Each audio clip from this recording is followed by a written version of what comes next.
प्रदेश की योगी सरकार 19 मार्च को 4 साल पूरा कर रही है। इसके साथ ही उसके कार्यों का आकलन भी हो रहा है, चाहे वो विरोधी दल के लोग हों या आम नागरिक। इसी आकलन का नतीजा है कि गोरखपुर में इतनी परियोजनाएं संचालित हुई हैं कि उसके लिए उसको गिनना मुश्किल हो रहा है। खुद जिलाधिकारी गोरखपुर कहते हैं कि अगर परियोजनाओं की गिनती शुरू की जाएगी और उसके डेवलपमेंट की बात की जाएगी तो उसके लिए विस्तार देने में घंटों समय लग जाएंगे। आप उदाहरण के तौर पे जिस जगह हम खड़े हैं, यहाँ पर कूड़ा फेंका जाता था। आज देखिए, आप और हम यहाँ पर इंटरव्यू कर रहे हैं। ऐसी तमाम उदाहरण आप गोरखपुर में घूमिए और देखिए, आसपास की जगहों पर विकास की एक नई ऊर्जा दिखाई देगी आपको। 4 साल में योगी सरकार के द्वारा गोरखपुर में का जो है अत्यधिक विकास हुआ है। खाद कारखाना शुरू हुआ है, एम्स बना, चारों तरफ सड़क का निर्माण हो रहा है, हर कार्य अच्छे ढंग से हो रहा है। खासकर गोरखपुर को देखा जाए तो जब से मुख्यमंत्री हुए हैं, सांसद थे तब भी जो है यहाँ कुछ काम हो जाते थे, लेकिन मुख्यमंत्री बनने के बाद हम लोग को लगता है कि चहुमुखी विकास हुई है, विकास की गंगा बही है। और मुख्यमंत्री होने के बाद तो लगातार जो है यहाँ चाहे खाद्य कारखाना हो, इतने सालों से बंद पड़ा था, चीनी मिलें हो, सड़कों का जाल हो, ओवरब्रिज हो, चारों तरफ विकास की ही गंगा बह रही है। हम लोग चूँकि आम नागरिक हैं, हम लोग को महसूस होता है कि यहाँ विकास के बहुत से काम हो रहे हैं और 4 साल में मुख्यमंत्री ने बहुत ही काम किया है। कहा यही जा सकता है कि पिछले 4 वर्षों में योगी आदित्यनाथ जब प्रदेश की गद्दी संभाले थे तो उनके क्रम में गोरखपुर का विकास काफ़ी तेज़ी के साथ हुआ है। यहाँ पर विकास की जो भी बड़ी परियोजनाएं हैं वह तो लोगों को आसानी से दिखाई दे ही रही हैं, इसके साथ ही साथ सड़कों का जाल बिछा हुआ है। देखिए, गोरखपुर इतिहास में ये जो 4 साल रहा है, एक स्वर्णकाल माना जाता है। ऐसे कोई सेक्टर नहीं है जो अछूआ रह गया हो विकास से। 360 डिग्री में जो काम हुआ है, एक एक करके मैं छोटी छोटी में गिनाऊंगा ताकि तो बहुत लंबा सफ़र है 4 साल में जो हम लोग किए थे। खास तौर पे देखिए, जो माननीय मुख्यमंत्री जी का वरीता रहता है स्वास्थ्य, शिक्षा और इंफ्रास्ट्रक्चर डेवलपमेंट में और रोज़गार देने में, ये चारों उनका अहम मुद्दा रहता है। बहुत इसी पे ज़्यादा काम हुआ है। स्वास्थ्य के मैं बता दूंगा तो स्वास्थ्य में एक तरफ नया इतिहास रचाया गया है गोरखपुर में। 4 साल पहले जापानीज एन्सेफेलाइटिस और एक्यूट एन्सेफेलाइटिस सिंड्रोम के नाम से गोरखपुर जाना जाता है।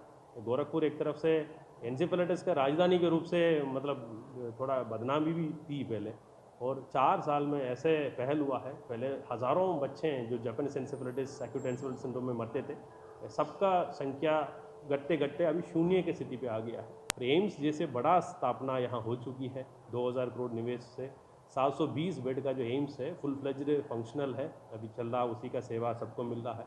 उसके अलावा उसके सेकेंड रिंग में आप देखेंगे जो बीआरडी मेडिकल कॉलेज में 500 बेडेड यदि पीडियाट्रिक यूनिट हो, प्रधानमंत्री स्वास्थ्य योजना के अंदर का मल्टी स्पेशलिटी वार्ड हो, और जो कितने आधुनिकीकरण हुआ है, जो पहले 10 बेड तो 100 बेड में हो गया, और जो कहाँ कहाँ जो आधुनिक सामग्री चाहिए, डायलिसिस को चाहिए और इसके कैंसर रिसर्च के लिए चाहिए, सभी चीज़ अभी मौजूद है। शिक्षा में दिशा में देखेंगे आप तो 2 बड़ा यूनिवर्सिटी तो है ही यहाँ पहले, इसमें भी बहुत सारे निवेश हो चुका था। यहाँ का बच्चे के आधुनिक क्लासरूम्स है, फिर हॉस्टल्स है, और बहुत सारे ITIs और डिग्री कॉलेज और कायाकल्प योजना के अंदर 3000 विद्यालय को हम लोग एक तरफ से कायाकल्प करा दिए हैं। पहले जो बहुत जर्जर हालत में विद्यालय कितने थे, सब आप देखेंगे चमकते हुए आपके सामने नज़र में आएगा। कॉम्पिटिटिव एग्जामिनेशन तैयारी के लिए भी माननीय मुख्यमंत्री जी ने अभ्युदय परियोजना भी 1 महीने पहले प्रारंभ किया है, वो बहुत अच्छे से चल रहा है। हज़ारों बच्चे हम लोग के साथ जुड़ के जो IAS PCS का प्रिपरेशन से लेके JEE का जो नीट का प्रिपरेशन भी हम लोग के साथ ही कर रहे हैं। एक तरफ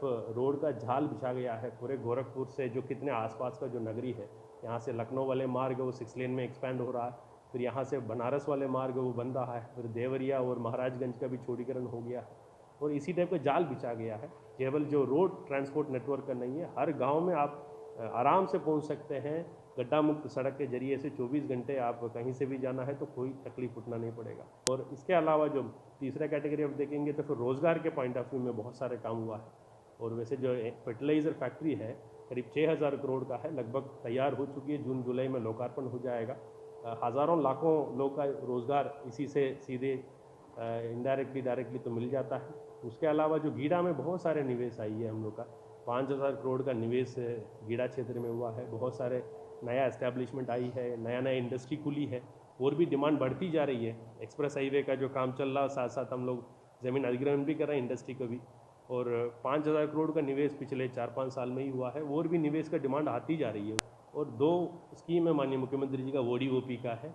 और यहाँ पहले टेराकोटा होता था, टेराकोटा में 10 गांव में जो कितने कुम्हार लोग हैं उनको जोड़ते हुए हम लोग उनका लेवल ऐसे ऊंचाई कर दिया तो उन लोग का आराम से घर बैठे उनका काम चल रहा है। जूता सेक्टर कोई भी नहीं यहाँ। जैसे टूरिज्म पॉइंट ऑफ व्यू में देखेंगे तकरीबन तो 25 जो प्राचीन काल का मंदिर है, मस्जिद है, गुरुद्वारा है, सबको पुनर्जीवित किए हैं माननीय मुख्यमंत्री जी ने।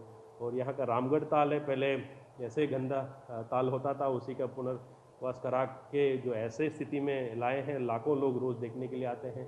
आपका चिड़ियाघर भी तैयार हो गया है, माननीय मुख्यमंत्री जी इसी महीने उसको लोकार्पण भी करेंगे। और उसके अलावा हम लोग चिलवा ताल का भी विस्तारीकरण करा रहे हैं। उसके अलावा और भी तमाम जो पर्यटन के संबंधित योजना है अभी समाप्त होने की स्थिति पे है। अभी 1 महीने 2 महीने के अंदर समाप्त होकर के जनता के लिए मिलेगा। और भी बहुत सारे उपलब्धियां मैं गिनते जाऊंगा। वैसे वाटर स्पोर्ट्स कॉम्प्लेक्स बन के तैयार हो गया है, प्रेक्षागृह माननीय मुख्यमंत्री जी ने अभी लोकार्पण करेंगे। और ऐसे कोई सेक्टर नहीं रह गया है जो किस पे काम नहीं हुआ हो। तो कुल मिला के कह सकते हैं कि योगी आदित्यनाथ के 4 साल के कार्यकाल के अंदर गोरखपुर का चौमुखी विकास हुआ है और इसको कोई भी खारिज नहीं कर सकता है। मुकेश पांडे, ETV भारत, गोरखपुर।